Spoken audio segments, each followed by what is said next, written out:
পবিত্র কোরআনে বলা হয়েছে মানুষ যা চেষ্টা করে তাই পায়, সূরা আন-নাজম। আবার অন্যদিকে হাদিসে এসেছে মানুষের ভাগ্য মায়ের গর্ভেই লিখে দেওয়া হয়। যদি সবকিছু আগে থেকেই তাকদীরে সুনির্দিষ্ট করা থাকে, তবে মানুষের চেষ্টা বা স্বাধীন ইচ্ছা এর প্রকৃত ভূমিকা কি? আমাদের চেষ্টা কি তাকদীরের কোনো পরিবর্তন করতে পারে, নাকি আমাদের চেষ্টাও পূর্ব নির্ধারিত তাকদীরের অংশ? প্রিয় ভাইরা আমার, তাকদীর এমন একটা বিষয়, এটাকে শতভাগ পরিপূর্ণ বুঝে আসা বা বুঝে ফেলা এটা সম্ভব না। আল্লাহ রাব্বুল আলামিনের কিছু সির, আল্লাহ রাব্বুল আলামিনের কিছু রহস্য আছে, কিছু সিক্রেট আছে, এগুলো কিয়ামত পর্যন্ত মানুষ পরিপূর্ণভাবে রপ্ত করে ফেলতে পারবে না। এটি আল্লাহর অসীমত্বের দলিল যে সীমিত তাকে ধরে ফেলা, তার সিক্রেটস আবিষ্কার করে ফেলা এটা খুব ইজি। কিন্তু যিনি অসীম, তার সব কিছুকে মানুষ আবিষ্কার করতে পারবে না, সব কিছুর সির বা রহস্যকে মানুষ ভেদ করতে পারবে না। তাকদীর তার একটা। গায়েবের প্রতি ঈমানের যে পরীক্ষা আছে, এর মধ্যে তাকদীর একটা, যে আল্লাহ রাব্বুল আলামিন যা আমার জন্য লিখে রেখেছেন। তাকদীরে বিশ্বাস করা ঈমানের 6টা মূলনীতির একটা। এই জন্য নবী সাল্লাল্লাহু আলাইহি ওয়াসাল্লাম প্রথম 5টার কথা একসাথে বলেছেন, আর 6ষ্ঠ নম্বর বা তাকদীরটা আলাদা করে বলেছেন।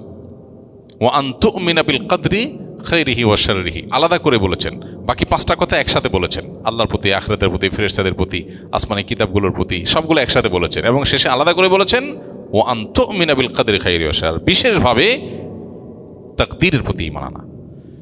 তো এটা হলো প্রথম কথা। এরপর আসল মূল ইস্যুতে, সেটা হলো যে একদিকে আল্লাহ বলছেন লাইসাল ইনসান ইল্লা মা সা, মানুষ যা চেষ্টা করবে তা পাবে।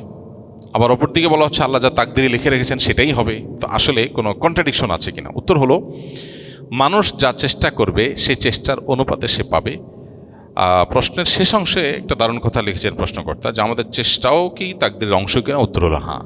এটাই হলো মূল কথা, যে আমার চেষ্টার পরে যদি কোনো কিছু অর্জিত হয় তাহলে বুঝতে হবে এটা আমার তাকদীরে ছিল। আর যদি আমার চেষ্টার পরে কোনো কিছু অর্জিত না হয় তাহলে বুঝতে হবে সেটা আমার তাকদীরে ছিল না। তাহলে আমার চেষ্টা করার দরকার আছে কিনা, নাকি আমি তাকদীরের উপরে নির্ভর করে বসে থাকবো? উত্তর হলো না। আল্লাহর নির্দেশ হলো তাকদীর বিশ্বাস করো আর প্রাপ্তির জন্য চেষ্টা করো, দুটোই আল্লাহর নির্দেশ। বিষয়টাকে ছোট একটা এক্সাম্পল দিয়ে আমরা বোঝার চেষ্টা করতে পারি। ধরুন, আপনি কোনো একজন পদস্থ কর্মকর্তার কাছে গেলেন, একজন চেয়ারম্যান, একজন এমপি, একজন মন্ত্রী, কারোর কাছে একটা কাজ আছে, তার স্বাক্ষর হলে কাজটা হয়ে যাবে। আপনি তার কাছে যখন যান, আপনার বিশ্বাস থাকে হবে সেটাই যেটা উনি সিদ্ধান্ত নেবেন, জিনিসটা তার হাতে। মন্ত্রী যদি চান তাহলে সিগনেচার দিবেন, এমপি সাহেব চাইলে, চেয়ারম্যান সাহেব চাইলে তিনি এটা সিগনেচার দিবেন, আর না চাইলে দিবেন না। বিষয়টা তার চাওয়ার উপর নির্ভর করে। বাস্তবতা কি সেটা না? সিদ্ধান্ত যেহেতু ওনার, অতএব উনি কি সিদ্ধান্ত নেবেন সেটার উপর নির্ভর করে। আমি বিশ্বাস করি যে সিদ্ধান্ত যেহেতু তার হাতে, অতএব তিনি যেটা চাইবেন সেটাই নেবেন। এখন আমি তো আমার চেষ্টা করব নাকি? আমার চেষ্টার পরে যদি দেখি যে হয় নাই, তাহলে বুঝবো যে তিনি আসলে কনভিন্সড হন নাই বা তার সিদ্ধান্ত হয় নাই। আর যদি আমার চেষ্টার পরে হয়ে গেছে মনে হয়, তাহলে বুঝতে হবে যে তার সিদ্ধান্ত ছিল বা হয়েছে। তাহলে একটা হলো বিশ্বাস আর একটা হলো কর্ম। আমার বিশ্বাস হলো যে উনি যা চাইবেন তাই হবে, কিন্তু তাই বলে আমার কর্ম থেমে থাকবে না। আমি চেষ্টা করব, চেষ্টা করে যদি হয় তাহলে বুঝবো তিনি চেয়েছেন, আর যদি না হয় তাহলে বুঝবো তিনি চান নাই। তাকদীর বিষয়টা কাছাকাছি অনেকটা। আমি বিশ্বাস করব তাই হবে যা আল্লাহ লিখে রেখেছেন। এখন তাই বলে আমি বসে থাকবো না। আমি তো জানি না আল্লাহ কি রেখেছেন। আমি জানলে না হয় সেটার উপর ভরসা করতাম। যেহেতু আমি জানি না আল্লাহ কি লিখে রেখেছেন, সো আমাকে চেষ্টা করতে হবে। চেষ্টা করে যদি আমি নাও পাই, ভালো কাজ যদি হয়, সেই চেষ্টার কারণে আমি আল্লাহর কাছে আলাদা রিওয়ার্ড পাবো। যা চাইছি তা না পাইলেও সওয়াব ঠিকই পাবো। এই জন্য ঈমানদার চেষ্টা করে যাবে। কোরআনে কারিমে এক জায়গায় না, বেশ অনেক জায়গায় আল্লাহ তাআলা এই কথা বলেছেন, ওয়া লাইসাল ইনসানু ইল্লা মা সা। এই জন্য বান্দা তার সাধ্য অনুযায়ী চেষ্টা করবে, আর তাকদীরটা বিশ্বাসে রাখবে, আর কর্মের সময় সে পরিশ্রম ঠিকই তাকে করতে হবে। আমি একজন ভিডিও এডিটর, পেশাগত কারণে আমাকে অনেক সময় বিভিন্ন কোম্পানির প্রমোশনাল ভিডিও এডিট করতে হয়, যেখানে নারী মডেল ব্যবহার করা থাকে। বর্তমানে আর্থিক সংকটের কারণে এই কাজগুলো করতে হচ্ছে। এমন ভিডিও এডিট করা কি জায়েজ হবে? যদি জায়েজ না হয় তাহলে ক্লায়েন্টকে কিভাবে বিষয়টি বোঝানো উচিত? একটু আগে আমরা যেটা বললাম যে কাজ হারাম সেটাতে সহযোগিতা করাটাও হারাম। অতএব কোনো নারী মডেলকে ব্যবহার করে অ্যাডভার্টাইজ তৈরি করার এই যে আজকের পৃথিবীর যে কালচার, এই কালচারটা নারীর জন্য অসম্মানজনক। বিক্রি হবে ফ্রিজ, ফ্রিজের চাইতে বেশি দেখানো হচ্ছে নারীকে।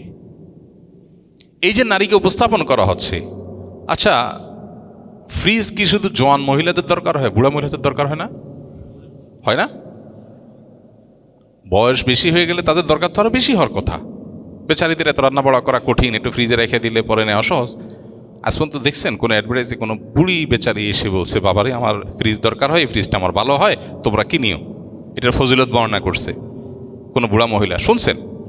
হ্যাঁ, নারীদেরকে চাকরি দিতে হবে, তাদেরকে বাহিরে কাজের সুযোগ দিতে হবে, কেন তাদের অধিকার, তাদের উপার্জনের সুযোগ দিতে হবে, তাদেরকে পরনির্ভরশীল করা যাবে না, স্বামীদের উপরে নির্ভরশীল করা যাবে না, তাহলে তারা জুলুম মুক্ত হবে। ভালো কথা, নারীর উপকারের জন্যই তো, তাই তো? তো চাকরিটা কি জোয়ান নারীর বেশি দরকার না বুড়া নারীর বেশি দরকার? বুড়া হয়ে গেলে অনেক সময় দেখা যায় ছেলে দেখে না, মেয়ে দেখে না, অসহায় হয়ে যায়, এই বেচারিদের চাকরি দরকার হয় না? বেশি হোক আর কমক দরকার হয় কি হয় না? কই, তাদেরকে তো কেউ রিসেপশনে চাকরি দিতে দেয় না, যে একজন চাচিরে বসাই দিছে রিসেপশনে, শিক্ষিত চাচি, ওনাকে বসাই দিছে, শুনছেন? বরং শর্ত দেয় অবিবাহিত হতে হবে, সুন্দরী এবং সুদর্শন হতে হবে। তাহলে বুঝতে হবে মতলব এটা কি সম্মানজনক আমাদের বোনদের জন্য, মায়েদের জন্য সম্মানজনক? ইসলাম বলে পুরুষ গাধার মতো খেটে পরিশ্রম করে নিয়ে আসবে আর মহিলা ভেতরের সাইডটাকে সামলাবে। এখন দুইজন বাইর হয়ে গেছে, যখন দুইজন বাইর হয়ে গেছে সংসারের শান্তি শেষ।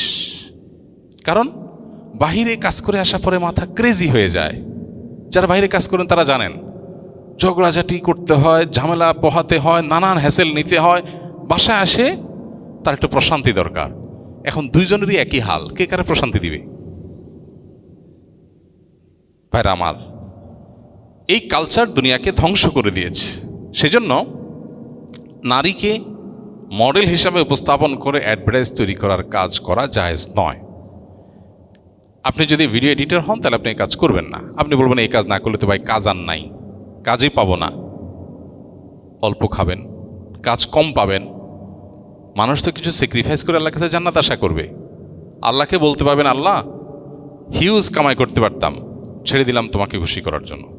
আল্লাহ এত কামাই করতে না পারার কারণে চলতে কষ্ট হয়েছে, অনেক কষ্ট করে চলছি, সাথের লোকজন অনেক কামাই করছে, কারণ ওদের কোনো বাইন্ডিংস নাই, তো তোমার জন্য এই স্যাক্রিফাইস যে করছে তুমি আমাকে জান্নাতটা দিও। আল্লাহর কাছে বলতে পারবেন, দুনিয়াতে সব ঠিকঠাক রাখবেন, আবার বলবেন আল্লাহুম্মা ইন্নী আসআলুকাল ফিরদাউস, আল্লাহ এইদিকে আকাম করে যা কামাই করা দরকার এগুলোও করবো, আর জান্নাতও দিও।